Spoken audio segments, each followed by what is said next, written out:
গ্রীষ্ম বর্ষা বিনীতি ভরসা। হ্যাঁ, বিনীত শপিং সিটি। নমস্কার, আপনারা দেখছেন হুগলি আপডেট। আপনাদের সঙ্গে আমি উষা। আসছি খবরে। বাড়ি তৈরি করতে ব্যান্ডেল তৃণমূল নেতার তোলা আদায় করতে গিয়ে গৃহস্থের মৃত্যু।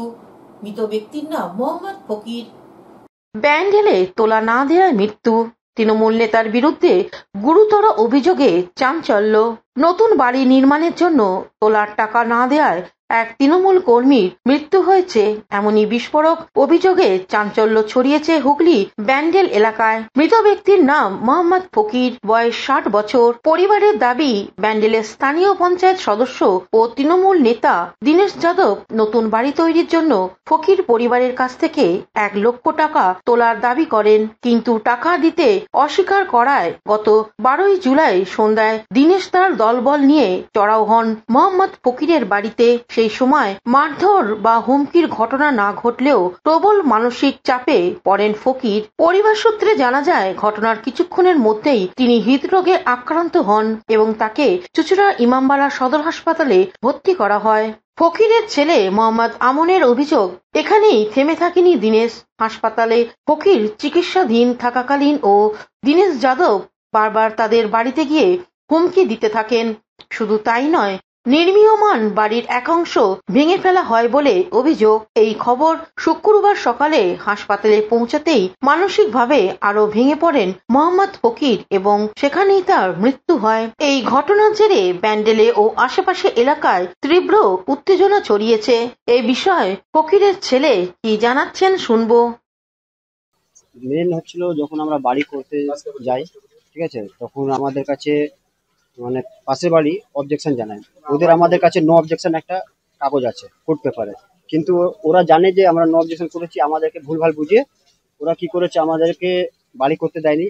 দীনেশ যাদব আমাদের ওয়ার্ড মেম্বারদের, টিএমসি সব নেতা খারাপ হয় না, কিন্তু এনার মতন নেতা কোনো ওয়ার্ডে যদি না হোক, ওটা আমি বলি, ঠিক আছে। ইনি আমার বাড়িতে এসে আমাদেরকে থ্রেডিং করে 12 তারিখে, আমরা ছিলাম না, বাবা ছিল, আমার ছেলে ছিল, আমার বউ ছিল, 1.5 মাসের ছেলে, তাকে উনি থ্রেডিং করে ধাক্কাধাক্কি করে আমার ছেলের এখানে লেগে যায়, যেটা ছবি আমি আপনাকে দেখালাম।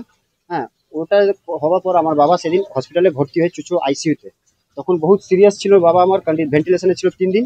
3 দিন পর একটুখানি রিকভার হলো। তারপর আমার বাবা যখন আমরা এখানে আসলাম 20 তারিখে, আবার দীনেশ যাদব এসে আমাদের বাড়িতে, দীনেশ যাদব, দিলনামাজ খাতুন ওর বোন, আর ওর একটা ভাতিজা আছে মোহাম্মদ আসিফ নাম আছে, ও এসে আমার বাড়িতে আবার রাত্রিবেলা ট্রেডিং করে যায়।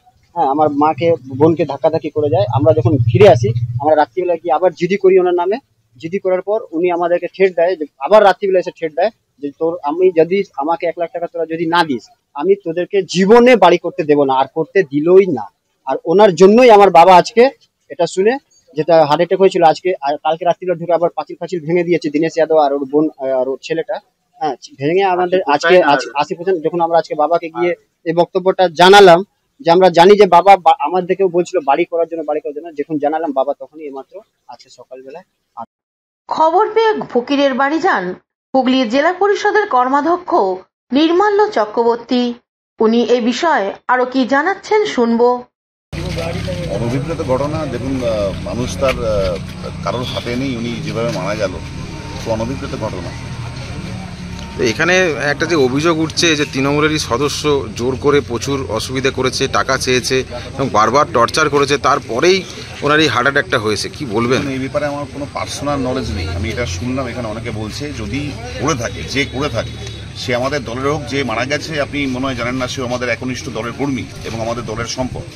তো সুতরাং যদি কেউ দোষ করে থাকে, আপনারা জানেন law will take its own course, legal action যা হবে, সে এবিসিডি এগেনস্টও যা হবে, যদি কোনো দলের লোক জড়িত থাকে তার এগেনস্ট একই অ্যাকশন হবে। অন্যদিকে বিজেপি নেতা তথা সমাজসেবী দেবব্রত বিশ্বাস কি জানাচ্ছেন শুনবো। খুবই মর্মান্তিক ঘটনা, এর কোনো ভাষা নেই। ওর মানে উনি যিনি মারা গেছেন আমাদের সম্পর্কে কাকা ছিল, ওনার ছেলে বিগত 1 বছর আগে অ্যাক্সিডেন্টে মারা যায়। মানে এত মর্মান্তিক, তার উপর মানে পারিপার্শ্বিক কিছু একটা ঝামেলা নিয়ে মানসিক অশান্তিতে উনি ভুগছিলেন, খুব কষ্টে ছিলেন। আমি আমার ভাইদের বলেছি সংযত হয়ে ঠান্ডা মাথায় বাবার শেষকৃত্য মাটি দেওয়া, যেটা করার করণীয় করতে, এবং আইন অনুযায়ী পুলিশ প্রশাসনের কাছে যা যা কমপ্লেন আছে অভিযোগ করতে, আইন অনুযায়ী পুলিশ সঠিক যথাযথ তদন্ত করে। হুগলি থেকে চন্দনা দত্তের রিপোর্ট, হুগলি আপডেট। হুগলি আরামবাগের কর্মীদের পাল্টা মার, বার্তা দিলেন অভিনেতা তথা বিজেপি নেতা মিঠুন চক্রবর্তী। মার খেয়ে বাড়ি আসবেন না, মারলে মারুন, এইভাবেই দলীয় কর্মীদের কাছে পাল্টা মারের দাওয়াই দিলেন বিজেপি নেতা মিঠুন চক্রবর্তী। আরামবাগে দৌলতপুরে বিজেপি জেলা কার্যালয়ে দুটি বিধানসভা নিয়ে দলের কর্মী সম্মেলনে হাজির হয়ে কর্মীদের এমনই বার্তা দিলেন মিঠুন চক্রবর্তী। আগামী বিধানসভা নির্বাচনে বুথের কর্মীদের মাটি কামড়ে পড়ে থাকার বার্তা দেন তিনি। এমনকি কোনো অভিযোগ থাকলে ক্লোজ ডোর কর্মী সম্মেলন কর্মীদের কাছে নিজের হোয়াটসঅ্যাপ নম্বর বিলিয়েছেন মিঠুন চক্রবর্তী। দলের নেতা থেকে বিধায়কের বিরুদ্ধে কোনো অভিযোগ থাকলে সরাসরি তাকে জানানোর কথা বলেন। মানে যতখানি চুরি চামারি হতো সব বন্ধ হয়ে যাবে, যেগুলো সব ফলস ভোটিং হতো সেগুলো কম হয়ে যাবে, যারা যারা ফলস ভোটিং হতো তারা বেরিয়ে যাবে। আপনি কোন কোন চ্যানেলের, হ্যাঁ আপনারা এটা তুলুন আর এখানে আসবেন না মারবে। এই লোকটার নাম নিলে আমার না, এটা একটা পচা নর্দমা, এই পচা নর্দমার সাথে আমার কম্পেয়ার করবেন। যান আপনি চলে যান।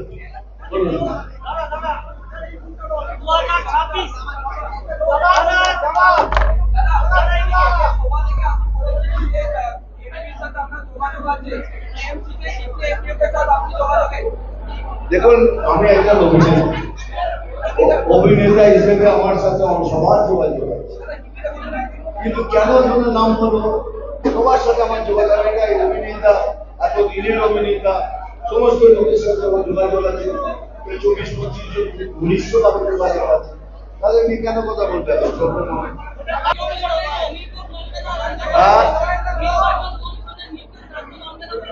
রাজ্য কি মানবে না, সবাইকে মানতে হবে, রাজ্য না হলে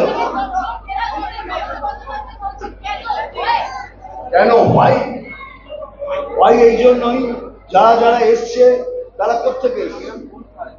পশ্চিমবাংলার কোন লোককে ছাড়িয়ে বাদ করে দিতে পারলে তাহলে আমরাও প্রতিবাদ করব। এরা কারা, কোথেকে এসছে সেই জবাব দিন আগে, তারপর আপনার জবাব দেব। তবে এইটুকু বলেছি, সেদিনও বলেছি, এই সরকারের দুর্নীতির কোনো ভাব নেই, যেটা কথা বল। মেয়েদের, আমাদের মায়েদের ইজ্জতের কোনো সুরক্ষা নেই। সেই রাজ্যের নেতৃত্বকে কিছু বলার আমি কিছু মনে করি না। কৌশিক ঘোষের রিপোর্ট, হুগলি আপডেট। রাজ্যের মুখ্যমন্ত্রীকে কুকথা, অভিযুক্তকে শাস্তি দিল চুঁচুড়া আদালত। আসামির নাম ভূপাল ঘোষ।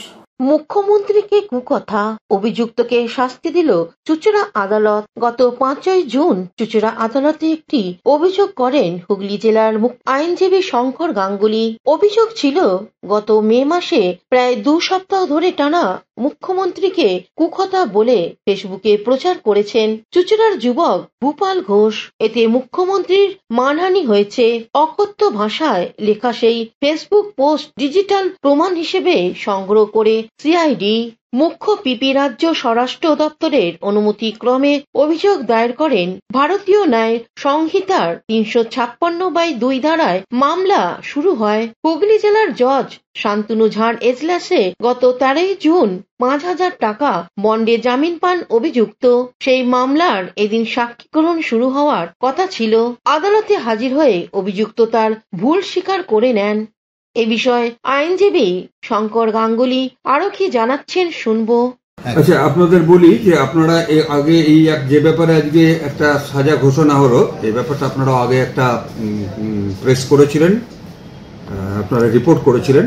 আপনারা জানেন যে 5-6-25 তারিখে আমি চুঁচুড়া জজ আদালতে ডিস্ট্রিক্ট জাজের কাছে একজন ব্যক্তি, তার নাম হচ্ছে ভূপাল ঘোষ, তিনি আমাদের চুঁচুড়ায় বসবাস করেন।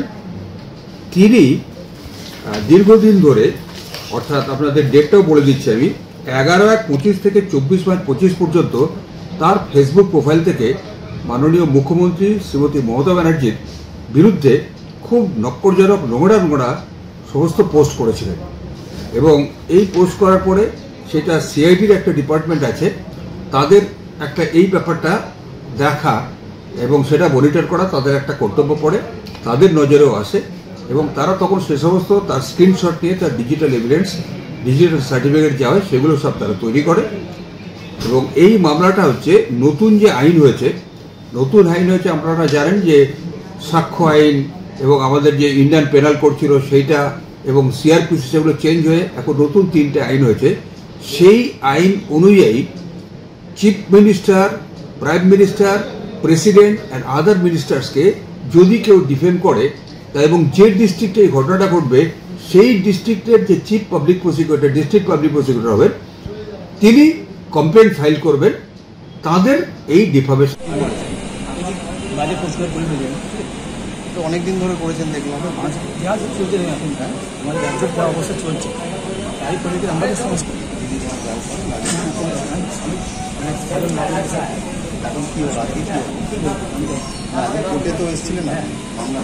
হুগলি থেকে চন্দ্রনাথ দত্তের রিপোর্ট, হুগলি আপডেট। এখন নিয়ে নেব বিজ্ঞাপন বিরতি। বিরতির পর ফিরে আসছি খবরে। হুগলি চুচুড়ার ফুলপুকুর শ্রী শ্রী গ্রহরাজ বাবার সাংস্কৃতিক অনুষ্ঠান অনুষ্ঠিত হতে চলেছে 10 দিন ব্যাপী। আগামী 8ই আগস্ট থেকে অনুষ্ঠানের সূচনা। 9ই আগস্ট শনিবার বিশিষ্ট অতিথিদের উপস্থিতিতে গ্রহরাজ বাবার প্রাণ প্রতিষ্ঠা, পুজো ও প্রসাদ বিতরণ। 15ই আগস্ট স্বাধীনতা দিবসের দিন সন্ধ্যায় গুণীজন সম্বর্ধনা। এছাড়া অনুষ্ঠিত হবে সঙ্গীত, লোকসঙ্গীত, ভক্তিগীতি, বাউল গান সহ অন্যান্য অনুষ্ঠান। সকলের রইল আমন্ত্রণ।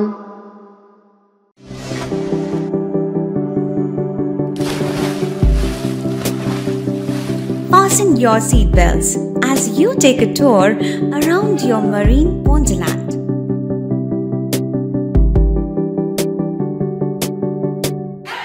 Spend a day at Aqua Marina and enjoy an array of water slides that give you butterflies in your tummy.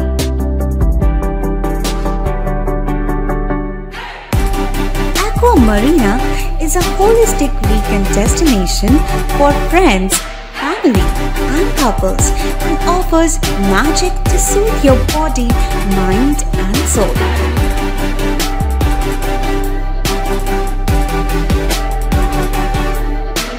Aqua Marina, your customized magician.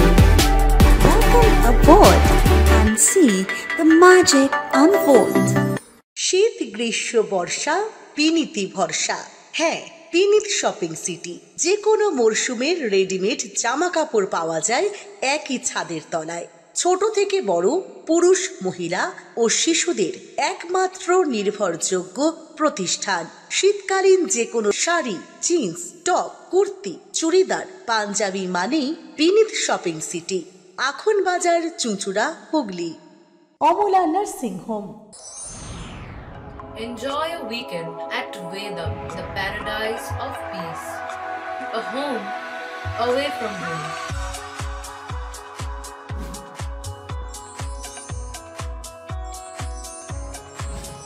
See yourself resonating with the nature. Vedam welcomes you to create your best memories.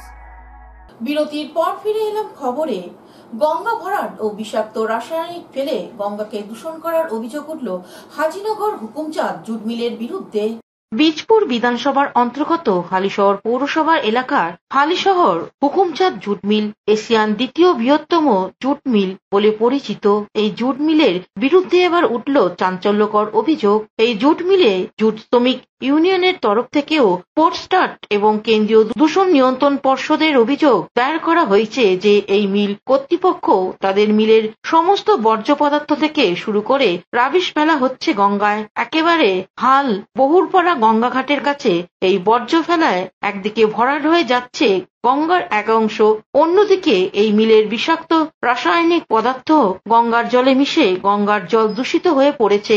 এর ফলে গঙ্গা স্নান করতে আসা মানুষ পড়ছে চরম সমস্যায়। তাদের নানা চর্মরোগের সমস্যা তৈরি হচ্ছে বলে অভিযোগ। যদিও এই বিষয়ে হালিশহর পৌরসভার তরফ থেকে সমস্ত বিষয় খতিয়ে দেখার আশ্বাস দেওয়া হয়েছে, কিন্তু মিল কর্তৃপক্ষের তরফ থেকে কোনো বক্তব্য পাওয়া যায়নি। তারা কোনোভাবেই মুখ খুলতে চাননি। এই খবরটা পেয়েছি আমরা, তাকে এর আগে আমরা ডেঙ্গু পারপাসে একটা নোটিশ করেছিলাম হুকুমচাঁদ জুট মিলকে, এবং ল্যান্ড নিয়ে ওটা নোটিশ করা হয়েছে। ওনার বক্তব্য রয়েছে যে ওনাদের আর কি বক্তব্য রয়েছে কোম্পানি যে ওনাদের ল্যান্ড অনেকটা গঙ্গায় গেছে, এবং এটা আমরা বিএলআরওকে মাপার জন্য খুব তাড়াতাড়ি পাঠাবো, ডিমার্কেশন করার জন্য বিএলআরও সাহেবকে ডিমার্কেশন করার জন্য পাঠাবো। যত তাড়াতাড়ি সম্ভব ডিমার্কেশন করে দিলে সত্যি কি মিথ্যা কি পরিষ্কার পাওয়া যাবে। দেখুন, আমরা ওনাদের বক্তব্য আছে যে মিল কর্তৃপক্ষের বক্তব্য হুকুমচাঁদ জুট মিলের যে নোটিশ আমরা যে ডেঙ্গু পারপাস করেছিলাম, সেই ডেঙ্গুর তারা যে ময়লাগুলো ভেতরে জমিয়ে রেখেছিল সেগুলোকে নাকি তারা শিফট করেছে ওখানে। কিন্তু যেহেতু একটা অভিযোগ উঠেছে যে গঙ্গার ধারে মালটা পড়েছে, গঙ্গার কিছুটা পোর্শন তারা ব্লক করেছে বলে একটা অভিযোগ আসছে, আমরা তার জন্য নোটিশ করেছি। তার অ্যান্সার রয়েছে যে তার ল্যান্ড রয়েছে যেখানে, সেখানেই তিনি মাল ফেলে। কম তো আমাদের মনে হচ্ছে 40-50 বছর থেকেই এই দিকে ডাস্টগুলো ফেলা হতো। কেউ যেত ইউনিয়ন আছে মিলে, হুকুমচাঁদ জুট মিলে ইউনিয়ন, খালি নিজের স্বার্থ ছাড়া আর কিছু কোনো কাজ করে না। উনি পেট ব্যবহার করে না। কোম্পানি পেট চাইলে তাহলে শুধু উনি স্বার্থে ছাড়া মিল বন্ধ হবে, ও মিল বন্ধ করার পক্ষে থাকবে। মানুষের পাশে কোনো দিন ওরা যেত ইউনিয়ন আছে কেউ দাঁড়ায় না। আমাদের যে অর্জুনদা যে ইউনিয়ন আছে জুট শ্রমিক ইউনিয়ন পক্ষ থেকে আমাদের প্রত্যেক মানুষ আমাদের ডেলি রিপোর্ট করতো কি আমাদের গঙ্গায় চান করতে যাচ্ছি, ওদেরকে চান করার পরে আমাদের পুরো স্কিন ডিজিট হচ্ছে, তারপরে অনেক রকমের বোম মিটিং হচ্ছে। এই সবগুলো কথাগুলো আমাকে সামনে এইদিকে বেলুমপাড়া লোক অনেকজন বলছে আমাকে। তারপরে আমি পর্যাবরণ মন্ত্রী আর তারপরে শিপিং কর্পোরেশন অফ মিনিস্টার যে আছে ওনাকে bureau report, Hooghly update. Bhadreswar ভ্রমণ বার্তার বাৎসরিক প্রদর্শনী অনুষ্ঠিত হলো চন্দ্রনগর রবীন্দ্র ভবনে। ভদ্রেশ্বর ভ্রমণ আড্ডার মিনিট 20 লেন্সে পারি অনুষ্ঠানে বেশ কিছু ভ্রমণ সংক্রান্ত ছবি 4 ঘন্টা ভ্রমণ পিপাসু মানুষকে মন্ত্রমুগ্ধের মতো বসিয়ে রেখেছিল। দর্শকদের মতে এই প্রদর্শনী বাৎসরিক কার্বন। ছবি নির্মাতাদের মধ্যে অভিরূপ চৌধুরী, অম্লান বৈরাগী, প্রদীপ বিশ্বাস, মনিকা কর প্রমুখ উপস্থিত ছিলেন। ভ্রমণ আড্ডার 18তম এই অনুষ্ঠানকে ঘিরে থাকে ভ্রমণ পিপাসু মানুষের সারা বছরের আগ্রহ। ভ্রমণ সংক্রান্ত প্রদর্শিত ছবি প্রদর্শনের পর ওই ছবিগুলি নিয়ে আলোচনায় আরো ভালো করে ছবি তৈরির কাজে লাগবে। এবারের ছবিগুলিতে লোক সংস্কৃতি, সামাজিক বার্তা, পৌরাণিক ঘটনা, মন্দিরের ছবি দেখানো হয়েছে। এ বিষয়ে আলোচক ঐতিহাসিক দেবাশিস মুখোপাধ্যায় আরো কি জানাচ্ছেন শুনবো। দেখুন, ভ্রমণ আড্ডার এই মিনিট 20 লেন্সে পারি এটা হচ্ছে একটা হলঘরে সারা বিশ্ব দর্শন। ফলে এত ধরনের বিষয় নিয়ে এত ধরনের পরিচালকরা এমন ছবি তৈরি করে যাচ্ছে এবং আমাদের দেখানোর সুযোগ দিচ্ছে, এটার জন্য আমরা গর্বিত এবং আশা করি যে ভ্রমণ আড্ডা চলছে, চলবে। এবং আমার মনে শুধু একটাই মনে হয় যে এই 6 মিনিটটাকে যদি একটু বাড়ানো যায়। 6 মিনিটটা অনেকটা সময় ঠিকই, কিন্তু তবু এরা তো অ্যামেচার, তো এদের সব কিছু বলার জন্য এটা যদি অন্তত 10 মিনিটও করা যেত তাহলে আমার মনে হয় এটা ভালো লাগে। তবে যাই হোক, মিনিট 20 লেন্সে পারির জবাব নেই, এর উত্তরোত্তর শ্রীবৃদ্ধি কামনা করি। হুগলি থেকে শ্যামল সিনহার রিপোর্ট, হুগলি আপডেট। এখনকার মতো খবর এই পর্যন্তই। প্রতিদিন দেখুন হুগলি আপডেট। নমস্কার।